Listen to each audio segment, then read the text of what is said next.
ఈ కమ్యూనిజం ఈ దేశానికి, భారతదేశానికి ఏమాత్రం సరిపడని సిద్ధాంతం అది. ఇజం అది, నిజం లేని ఇజం అది. అట్లా వాళ్ళ ఆలోచనల నుంచి కొత్తగా పుట్టిందే షేక్ ఫాతిమా అన్నమాట. అసలు గొప్ప సంఘ సంస్కర్త. మొన్న మనం సావిత్రిబాయి పూలే గురించి కూడా మాట్లాడుకున్నాం. అంటే ఆమె ప్రతిష్టను తగ్గించడం కోసము ఎంతోమంది నిరుపేద, అసలు ఆమె కులమతాలతో సంబంధం లేకుండా బాలికల విద్య కోసం పోరాడిన, కృషి చేసిన దంపతులు వాళ్ళు.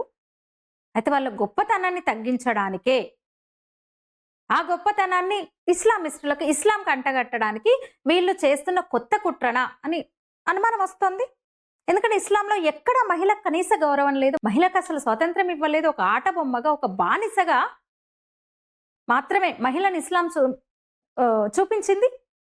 కానీ ఈ కమ్మీలు ఈ దేశం మీద ద్వేషంతో, ధర్మం మీద ద్వేషంతో వీళ్ళు ఇలాంటి పనులు చేస్తూ తాజాగా 10 ఏళ్ల క్రితం నుంచి, 10-12 ఏళ్ల క్రితం మొదలుపెట్టిన ఆ కుట్ర ఇప్పుడు ఆ ఫలితాలు వాళ్ళకి కనిపిస్తున్నాయి. అసలు 2-3 ఏళ్ల క్రితం వరకు కూడా, సరే 10 ఏళ్ల నుంచి ఫాతిమా షేక్ పేరు వినిపిస్తుండొచ్చు, కానీ మీరు గమనిస్తే ఈ 2-3-4-5 ఏళ్ల నుంచి మాత్రమే ఫాతిమా షేక్ బొమ్మలు పెట్టేసి, దిలీప్ మండల్ వేసిన ఆ స్కెచ్ దానికి పెట్టేసి నివాళులు అర్పిస్తూ జయంతి చేస్తూ వస్తున్నారనమాట. ఎంత దారుణం చూడండి అసలు.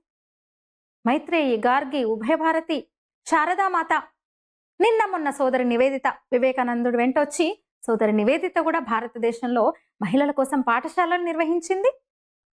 వాళ్ళ పేర్లు ఎక్కడ వీళ్ళు ప్రస్తావించారు, అసలు వాళ్ళ నోటంట రాదు. ఇప్పుడు కొత్తగా లేని పాత్రను క్రియేట్ చేసేసి మీరేమంటారు? అంటే నాకైతే అదే అనిపిస్తుంది. సావిత్రిబాయి గౌరవాన్ని తగ్గించే కుట్రనే ఇదా అనిపిస్తుంది.